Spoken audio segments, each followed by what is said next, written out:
Pour ses partisans, Laurent Gbagbo est un grand homme politique qui a résisté au néocolonialisme français. Pour ses détracteurs, il a mené le pays à la ruine et gouverné en dictateur pendant 10 ans. Bref, le président ivoirien déchu n'est pas un personnage consensuel. Âgé de 65 ans, cet historien de formation, passé par les universités françaises, s'est très tôt opposé au pouvoir en place, le président Félix Houphouët-Boigny, proche de Paris.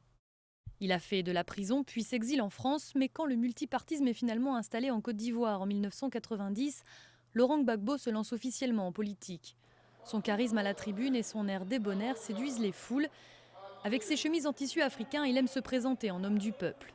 Je crois en vous, je compte sur vous, comptez sur moi, que Dieu vous bénisse. Cela faisait 10 ans que Laurent Gbagbo était président de la Côte d'Ivoire. Élu en 2000 dans des conditions calamiteuses de son propre aveu, certains candidats, dont Alassane Ouattara, ont été exclus du scrutin. Il a résisté à la partition de fait du pays entre Nord et Sud en 2002, à un grave contentieux avec la France en 2004 après le bombardement meurtrier d'une position française et à la communauté internationale qui lui demandait de respecter le calendrier électoral et de remettre son mandat en jeu dès 2005. Il faudra attendre l'automne 2010 pour que des élections aient finalement lieu.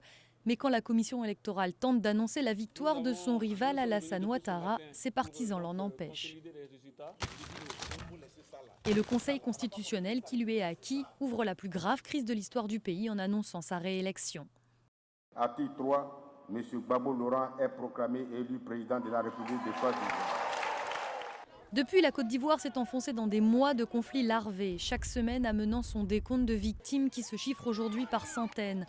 Et jusqu'à son arrestation, Laurent Gbagbo a résisté, réfugié pendant les derniers jours de sa présidence dans un bunker, jusqu'à son arrestation ce lundi.